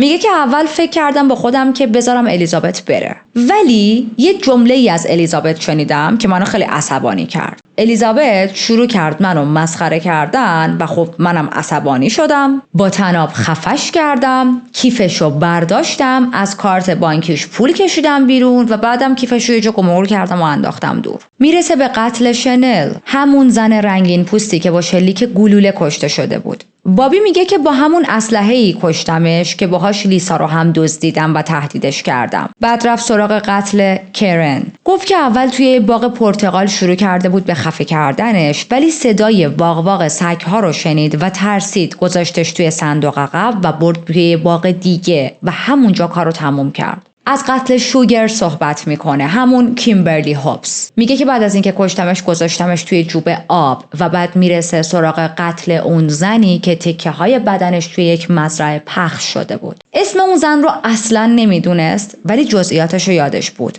و این جزئیاتی که داره برای پلیس تعریف میکنه جزئیاتیه که پلیس هیچ جا منتشر نکرده. در مورد کیم هم میگه کیم داشت مست رانندگی میکرد و خب من جلوشو گرفتم، بهش گفتم که وضعیت رانندگی بد، خطرناکه، یه جا بزن بغل من میرسونم تا یه جا. سوار ماشین خودم کردمش و بهش حمله کردم. کیم داشت مقاومت میکرد و من هم به خاطر اینکه مقاومت نکنه مجبور شدم چندین و چند بار به سرش ضربه بکوبم. و در نهایت راجع به پرونده ویکی ازش میپرسن، همون دختر 21 ساله‌ای که توی سپتامبر همون سال ناپدید شده بود و بعد جسدش رو پیدا کرده بودن، همونی که گفتیم ربطش ندادن. بهش میگن که میدونید با یه حالت من ناامیدی ازش اینو میپرسن، چون واقعا احتمال نمیدادن این همکار همین قاتل باشه. بهش میگن راجع به این قتل چی؟ راجع به این اطلاعاتی داری به ما بدی؟ و بابی خیلی ریلکس میگه آره اونم من کشتم. میگه یکی دیگه از قربانی هم فقط یک اشتباه ساده کرده بود، یک مسیر اشتباه، یک هیچ هایک اشتباهی. مثل همیشه بهش حمله کردم، وقتی میخواستم ببندمش اون زن با یک قیچی از خودش دفاع کرد. همین کار باعث شد که من خیلی عصبانی شم و تا حد مرگ خفش کنم. میگه من اجساد رو بعضیاش که دم دست بودن و مخصوصا یه جاهایی گذاشتم که پلیس بتونه پیدا کنه. نمیدونم، من خیلی خریدار این حرف نیستم، تو اینو نگی چی بگی، ولی حالا anyway حرفی که زده. بعد از تمام اعترافاتش 45 صفحه دیتیلز بیرحمانه داده بود به پلیس. اما ماجرا فقط به قتل ختم نمی شد. بابی با حرفاش راز یک عالمه تجاوزهای زنجیره‌ای رو هم که سالها توی اون نواحی اتفاق افتاده بود برملا کرد. روش کاری که برای این تجاوزها استفاده می‌کرد از اون مدل‌هایی بود که میتونی بهش بگی موفق و شیطانی. بین سالهای 80 تا 83 آگهی‌های روزنامه‌ها رو زیر و رو می‌کرد به دنبال آگهی فروش وسایل. هماتاقی سابقش بعدها برای پلیس توضیح میده که بابی اون موقع‌ها مدام زنگ میزد به آدمایی که آگهی داده بودن، مخصوصاً دنبال وسایل میگشت، به خصوص وسایل اتاق خواب، در حالی که اصلا بابی به وسیله نیاز نداشت. وقتی بهش میگن چرا تجاوزها رو انجام میدادی، میگه که یه سری چیزا هست که تو زیاد بهشون فکر میکنی ولی از یه جایی به بعد دلت میخواد از نزدیک امتحانش کنی. تجاوز هم یکی از همونا بود. از یه جایی به بعد رفت سراغ خونه هایی که تابلوی فروش هم داشتن. خیلی وقتها خودشو گوششو میچسبون به در خونه، یواشکی گوش میداد که ببینه توی خونه چه خبره، کیا رفت و آمد میکنن، کیا رفت و آمد نمیکنن، خونه خالیه، خالی نیست، چی به چیه. خیلی وقتا به زور وارد بعضی از خونه ها میشد. گاهی اوقات به دخترای بین 12 13 14 سال هم تجاوز میکرد. وقتی آگهی پیدا میکرد که از اون آگهی خوشش میومد تماس میگرفت و قرار بازدید میذاشت. معمولاً همین قرارها رو برای زمانی میذاشت که مطمئن میشد شوهر اون خانوم خونه نباشه. اگر هم اشتباه میکرد و یه تایمی میرفت که همسر اون خانوم خونه بود، خیلی راحت میگفت که از لوازم خوشم نیامده و میرفت. اما توی بیشتر مواقع میتونست زنهایی رو پیدا کنه که توی خونه تنها بودن و خب این رو هم فراموش نکنیم، بابی ظاهر تمیز و قابل اعتمادی داشت. مرتب بود، لباسهای درست و حسابی میپوشید و یک جور اعتماد به نفسی داشت که کسی بهش شک نمیکرد. کسی به خودش فکر نمیکرد که این آدم ممکنه یک متجاوز سریالی باشه. این نقشه رو، این تجاوزهای سریالی رو توی مناطق مختلف اجرا کرده بود و حتی شهرستانهای اطراف. وقتی یک زن در خونه رو باز میکرد و بابی میفهمید که این زن تنها و آسیب پذیره، یک چاقو نشونش میداد، قربانی رو میبست، بهش تجاوز میکرد و خیلی وقتها، حالا نگم خیلی وقتها، بگم گاهی اوقات بهتره، گاهی اوقات قبل از اینکه از خونه بزنه بیرون دزدی هم میکرد. توی یه نامه که بعدها منتشر شد، بابی با افتخار نوشته بود که بعضی از قربانی ها حتی باهاش همراهی کرده بودن و ازش پرسیده بودن که اگه ما از این که تو بهمون تجاوز کردی خوشمون بیاد اشکالی داره، که خب هیچ کس نمیتونه همچین حرفایی رو باور کنه. مشخصه اینا فقط فکرها و فانتزی‌های مریض خود بابیه. anyway در ادامه توی اون نامه نوشته بود که موقع تجاوز مجبورشون میکرد که باهاش حرف بزنن. اونایی هم که مقاومت میکردن یه مشت محکم میکوبید تو شکمشون که بفهمن قضیه جدیه. و بعد یک جمله وقیحانه‌ای میگه به یه زن انتخاب بده بین این که بهش تجاوز بشه و یا کتک بخوره و فکر میکنید یک زن کدوم رو انتخاب میکنه؟ تجاوز رو، چون خود زنها تجاوز رو دوست دارن. اوکی من دیگه نمیتونم هیچی نگم. ما نزدیک 200 تا پرونده با هم کاور کردیم، 100 و خورده. خیلی از این پرونده ها قاتل‌های زنجیره‌ای بودن. آقای بابی لانگ هم یکیشون. به نظر من بابی میتونه توی تاپ 5 گوه ترین و حال به هم زن ترین قاتل های این چنل باشه. یعنی میدونید باید بشینم لیست کنم ببینم از 1 تا 5 تا قاتل کدومان، اما یکیش قطعاً بابیه. آقای بابی شما توی این تاپ 5 هستی، اصلا شک نکن و جام قهوه‌ای ان بودن رو قطعاً بهت میدیم. بابی یه نظر دیگه داشت. از نظر خودش داشت به زنها لطف میکرد با تجاوز کردن. باور داشت که زنها زندگی جنسی افتضاحی با شوهراشون دارن. آها، فقط تو خوبی؟ حتی به پلیس میگه من اگر وارد فاز قتل نمیشدم میتونستم همین سبک تجاوز و دزدی رو تا همیشه ادامه بدم. نقشه های من بی‌نقص بودن. رسانه ها توی روزنامه ها بهش لقب Classified Ad Rapist رو دادن.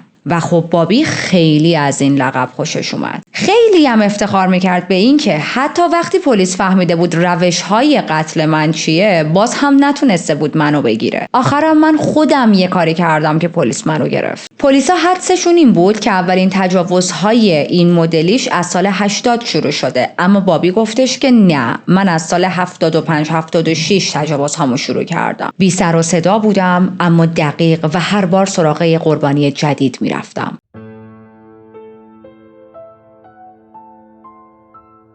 بابی توی اعترافاش خیلی راحت به پلیس ها میگه بیشتر کارهایی که من میکردم فقط برای هیجان بود. میگه اون لحظه هایی که چاقوی تیزم رو جلوی صورت قربانی ها میگرفتم همون قدر برام لذت بخش بود که از تجاوز لذت میبردم. میگه تهدید برای من خیلی چیز مهمی بود. FBI خیلی سریع طبقه بندی این آدم رو مشخص کرد. Power Assertive Rapist، یعنی یک متجاوزی که تجاوز میکنه ولی نه فقط برای لذت جنسی، بلکه برای اثبات قدرت مردونش به خودش. باز دوباره توی اون کتابی که من داشتم راجع به این پرونده میخوندم، نویسنده این مدل مردها رو اینجوری توصیف میکنه. میگه که مجرمین و مردهایی مثل بابی که خشونت رو راهی برای نشون دادن مردونگی خودشون میدونن، نه اینکه شک داشته باشن مرد هستن، برعکس براشون مهمه که بقیه هم این حس رو بهشون داشته باشن. پس لباسها رو با خشونت پاره میکنن، قربانی رو میترسونن و هیچ وقت به درد و رنجش اون قربانیشون فکر نمیکنن. اما خب اون روش بی‌نقصی که بابی انقدر داشت باهاش شوآف میکرد و به پلیس ها میگفت و افتخار میکرد، اونقدرها هم بی‌نقص نبود. چند بار نزدیک بود گیر بیفته. خیلی وقتها فرار کرده بود. خیلی وقتها چندین شاهد دیده بودنش. اما خب پلیس متاسفانه اون زمانها اصلاً پرونده های ریپ رو جدی نمیگرفت و پیگیری نمیکرد، وگرنه این آقا خیلی زودتر از اینا باید دستگیر میشد. پس بله عزیزم،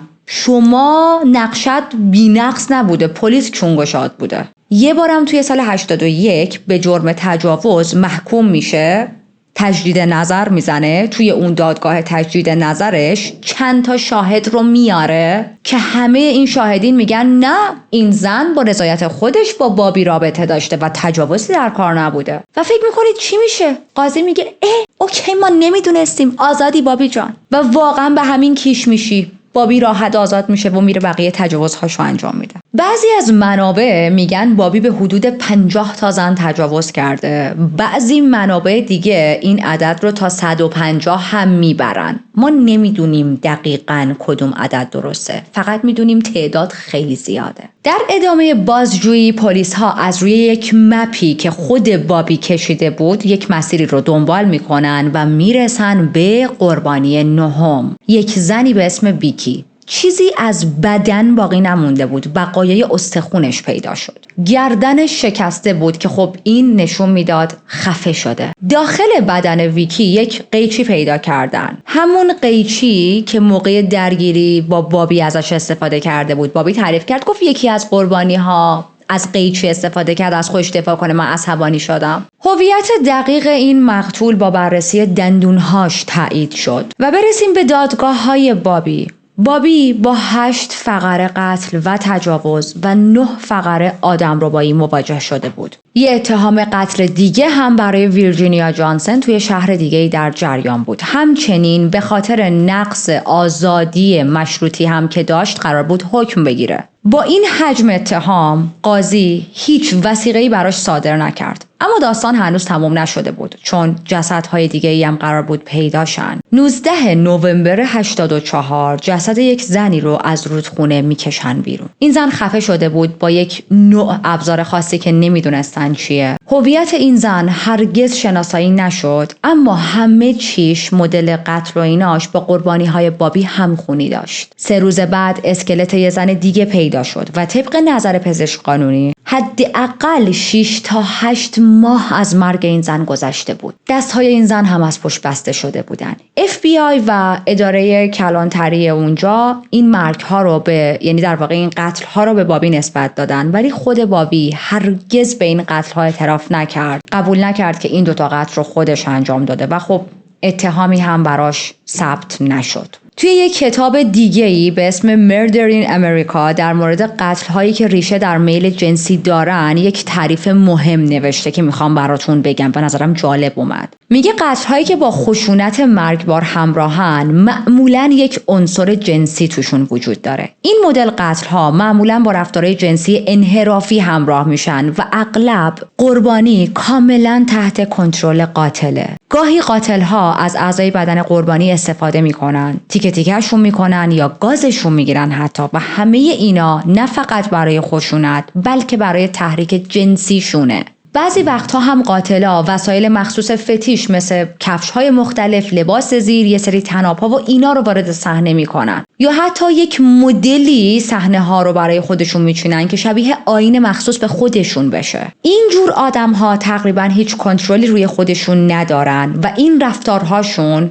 بعدها میتونه تبدیل بشه به اعتیاد. جنایت‌های بابی هم دقیقاً تو همین دسته هستن، دقیقاً همین طورین، همراه با obsession، out of control و با میل شدید جنسی. بابی بعد از هر قتل میرفت خونه و خیلی راحت و عمیق میخوابید. میگه وقتی بیدار میشدم اتفاقهای شب قبل برام مثل رویا بود و باز دوباره میرفتم روزنامه میخریدم تا ببینم پلیس راجع به اون قتل‌ها چی نوشته. از طریق همین گزارش‌های مطبوعاتی هم خیلی چیزها درباره قربانی‌هاش فهمیده بود. یعنی در واقع قربانی‌هاش رو اصلا نمیشناخت. بر اساس دیتیلزی که تو روزنامه‌ها ثبت میشد تازه میفهمید اوکی این قربانی که من کشتم کی بوده. احساس بابی نسبت به زنها چی بود؟ بابی بسیار زن ستیز بود، بسیار از زنها متنفر بود. باورش این بود که یک زنی چون سکس ورکره لیاقتش مرگه. اما با وجود تمام این تنفری که از زنها داشت نمیتونست جلوی خودش رو بگیره و دوست داشت باهاشون رابطه جنسی هم برقرار کنه. توی سال 85 پزشکا آزمایشش کردن و اعلام کردن که از نظر روانی اونقدر صلاحیت داره و اونقدر حالش خوبه که میتونه تو دادگاه از خودش دفاع کنه و توی یک دادگاه نرمال شرکت کنه. وکلاش اشاره هایی کردن به عدم تعادل هورمون هایی که در واقع هورمونی که بابی ازش رنج میبرد.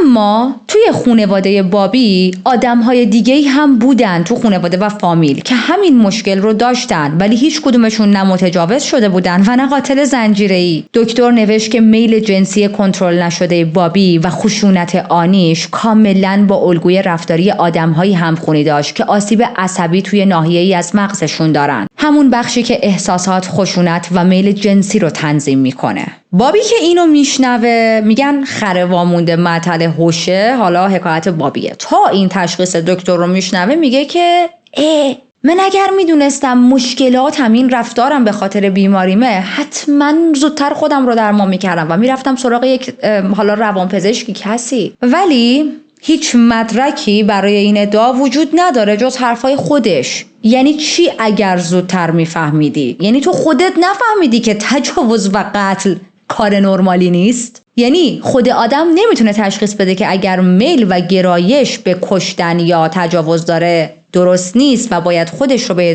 دکتری کسی نشون بده؟ خب ما داریم این ادعا رو از زبون مردی میشنویم که باور داشت تجاوز به قربانی ها به نفعشونه، داره بهشون لطف میکنه چون همسرهاشون نمیتونن آدمهای خوش سکسی باشن. پس حتی باور این بخش که آسیب به مغزش رسیده سخته. به خاطر اینکه این آدم بسیار مغرورانه صحبت میکرد، افتخار میکرد و خیلی بیرحم بود. ما قاتل‌های زیادی رو با هم بررسی کردیم که واقعا یک آسیبی به مغزشون خورده بود و هیچ کدوم رفتاراشون اینطوری نبود. یه دکتر دیگه هم این حرف رو میزنه، میگه نه این تنفر شدیدی که از روسپی‌ها داره و نه این توهین‌هایی که به زن‌ها میکنه، نه زن ستیز بودنش و نه نسخه های مختلفی از قتلهاش که اینقدر خشونتش هم بالاست. هیچ کدوم از این الگوهای رفتاری رو نمیشه با آسیب مغزی توجیه کرد. یادتونه یه جا به بازجوهاش گفتش وقتی گذاشتم لیسا بره، یعنی که عملاً خودم رو تحویل پلیس دادم و این موضوع رو میدونستم که پلیس میاد سراغم. یه سری روانشناسا معتقدن و میگن که این حرفا رو فقط برای این زده که ضایع نشه بیشتر از این. در واقع برای حفظ کنترل روانیه، چون اینو نگی چی بگی. یک روانپریش برای حفظ توهم اراده و قدرت این جور جمله ها رو میگه وقتی گیر میافته، چون واقعیت اینه که بابی خیلی خوب میدونست داره چی کار میکنه. میدونست که کاراش غیر قانونی و غیر اخلاقیه. تمام قتل ها رو با برنامه ریزی قبلی انجام میداد، با کنترل کامل روی نوع اجرا، روی تمام شرایط. این آدم اگر 1% با خودش این فکر رو میکرد که نه قتل ها اشکالی نداره، یه جای سوتی بزرگ میداد. چرا این سوتیه پیش نیامده بود؟ به خاطر اینکه میدونست این کارش غیر قانونیه. برای همین همه چیز رو جوری برنامه ریزی میکرد که این احتمال بازداشت شدن و دستگیریش خیلی بیاد پایین. حتی یه جای دیگه به پلیس ها میگه من چند بار با خودم فکر کردم که باید برم پیش پزشک. چند جا به رفتار خودم شک کردم، ولی خب ترسیدم که نکنه پزشک بخواد منو بستری کنه یا به پلیس تحویل بده. یعنی کاملا آگاه بوده که کاراش جرم محسوب میشه. محاکمه های بابی توی فلوریدا کم نبودن. یکی یکی برگزار شدن. بعضیا طولانی، بعضیا پرحاشیه. خودش هم سعی میکرد با کش دادن مراحل دادگاه روند رو کند کنه. وکلاش مدام عوض میشدن. توی دادگاهش مسئله اصلی هیچ وقت این نبود که آیا بابی قاتله یا نه، چون جواب واضح بود. سوال اصلی این بود آیا بابی باید اعدام بشه یا حبس ابد بگیره؟ یک لشکر از متخصصای روان و مغز و اعصاب به دادگاه اومدن تا ثابت کنن ژنتیک و ضربه‌های مغزی چیزهایی بودن که باعث شدن بابی اینجوری بشه. بعضی‌ها می وسط خانواده‌شو مقصر میدونستن، بعضی‌ها مصرف زیاد از حد پورن رو. یه دکتری که 23 ساعت با بابی مصاحبه کرده بود گفت اون دچار روانپریشی غیر معمول شده. برداشتش از واقعیت کاملا به هم ریخته بوده، قدرت تشخیص اخلاقی نداشته و ذهنش از بچگی تیکه تیکه و از هم گسیخته بوده. یه روانپزشک دیگه میگه وقتی یه زنو سوار میکرد دیگه کنترلش دست خودش نبود. برخی هم معتقد بودن چرا؟ اتفاقاً بابی کاملاً آگاهانه جنایت‌هاشو انجام میداد و حرف‌های خیلی از اون دکترها و روانشناس‌هایی که تا اینجا بهتون گفتم رو نقص می‌کردن. توی تمام دادگاه‌ها دادستان‌ها از همون اول فقط یه هدف داشتن: 2 حکم بگیرن که اگه یه حکم به هر دلیلی باطل شد اون یکی حکم بمونه و این آدم از زندان نیاد بیرون. وکلاش هم تمام مدت سعی می‌کردن با اشاره به آسیب‌های مغزی و وضعیت روانی بابی دادگاه رو متقاعد کنن که این آدم مسئول کارهای خودش نیست. حتی توی یکی از جلسات دادگاه یکی از وکیلاش میگه اونقدر این آدم بابی نمونه خاصیه که ما باید حفظش کنیم و روش مطالعات و تحقیق انجام بدیم. از اون طرف دادستان‌ها روانپزشکایی رو آوردن که این روانپزشکا گفتن بابی درگیر بیماری یا بیماری‌های روانی نیست. بابی یک شخص ضد اجتماعیه، یک شخصیت تاکسیک داره، لایره و کاملا هم آگاه بود به جرم‌هایی که انجام میداد. در نهایت هیچ کدوم از اعضای هیئت منصفه حاضر نشدن نظریه دفاعیه رو درباره مشکلات روانی بابی بپذیرن، یعنی اصلا متقاعد نشدن. بالاخره بابی 2 حکم اعدام گرفت، 34 تا حبس ابد و روی هم رفته 693 سال زندان براش صادر شد. بعد از صدور اولین حکم اعدام بابی خیالی از دادگاه بیرون رفت، سوت میزد، حتی برگشت گفت من مثل قاتل‌های دیگه قرار نیست توی سلول مرگ باشم، اینا همش بازی سیاسیه. اما داستان همینجا تموم نمیشه. توی سال 97 آزمایشگاه FBI میره زیر ذره‌بین وزارت دادگستری آمریکا و نتیجه این زیر ذره‌بین قرار گرفتن یک گزارش وحشتناک 500 صفحه‌ای بود که نشون میداد چطوری بعضی از کارشناس‌ها توی FBI شهادت‌های دادگاه‌ها رو تغییر دادن و یا تخلف‌هایی انجام دادن برای اینکه حالا حرف خودشون رو توی دادگاه‌ها به کرسی بشونن. حالا همه اینا راجب پرونده بابی نبوده، اما یکی از همین افرادی که توی FBI کار میکرد کی بود؟ همون متخصص الیاف. خب این باعث شد که خیلی از پرونده ها از جمله پرونده بابی مورد بازبینی قرار بگیره و در نهایت به خاطر این اتفاق میان اون گزارش الیاف رو برمیدارن از پرونده بابی. اما پرونده بابی فقط و فقط بر پایه گزارش الیاف نبود. خودش به قتل‌ها اعتراف کرده بود، اسپرمش پیدا شده بود، رد خونش پیدا شده بود، موهاش پیدا شده بود، شاهد زنده توی پروندهش وجود داشت. پس این بازبینی‌ها فقط روند اجرا رو عقب انداختن، اما حقیقت رو پاک نکردن. تا اینکه ما رسیدیم به 23 اپریل 2019، یعنی ببینید چقدر طول کشید دادگاه‌ها. فرماندار فلوریدا در نهایت حکم اعدام بابی رو امضا کرد. و این اولین حکم اعدامی بود که از زمان روی کار اومدن این فرمانده توی جنوبری 2019 صادر شده بود. این وسط بابی کلی هم تجدید نظر زده بوده، ولی خب یکی یکی رد شدن، حالا دیگه به شما نگفتم. و در نهایت توی 23 می سال 2019 بعد از بیشتر از 30 سال توی زندان موندن، بابی با تزریق کشنده اعدام شد. آخرین وعده غذایش رو ساعت 9:30 صبح خورد. گوشت رست شده، بیکن، فرنچ فرایز و نوشابه. ساعت 6:55 عصر اعلام شد که مرده. هیچ حرفی برای گفتن نداشت، هیچ حرفی قبل از اعدام نزد و فقط رفت. همونطور ساکت، تاریک و عجیب. پرونده امروز قصه زنهایی بود که صدای خفه شدهشون توی تاریکی اتوبان‌های فلوریدا گم شد. زنهایی که اسمشون اول توی ستون مفقودی ها اومد و بعد توی گزارش های پزشکی قانونی. زنانی که سوار یه ماشین شدن، فقط میخواستن برسن خونه، اما هیچ وقت دیگه دیده نشدن. این پرونده کاور شد برای اینکه یادمون باشه امنیت یک حق اساسیه، برای اینکه فراموش نکنیم هیوله ها همیشه شاخ ندارن، بعضی وقتا لباس مرتب میپوشن، سوار ماشین های فنسی میشن و لبخند میزنن. یاد تک تک مقتولین این پرونده زنده و گرامی. ممنون از اینکه تا اینجا با من همراه بودید. اگر که هنوز کانال رو سابسکرایب نکردید، خیلی خوشحال میشم اگر دکمه سابسکرایب رو بزنید. اگر زنگوله کنارش رو روشن کنید، وقتی من ویدیو جدید میذارم ازش سریع مطلع میشید. لایک شما قوت قلب برای من، انرژیه و حتما یادتون باشه واسم کامنت بذارید. نظرها و تحلیل‌های شما در رابطه با داستان‌های پرونده خیلی برای من خوندنش جالبه. امروز آخرین پرونده گاسیپ نداریم به خاطر اینکه من خیلی روز شلوغی دارم و اگر بخوام بشینم یه نیم ساعت 40 دقیقه‌ای با شماها گپ بزنم، خب حسابی برنامه‌ام عقب میفته. امیدوارم تو پرونده بعدی تایمم آزادتر باشه و بیایم کلی تخمه بشکنیم و با هم گاسیپ کنیم. از خودتون مراقبت کنین. خیلی زود با یک کیس دیگه میام سراغتون. فعلا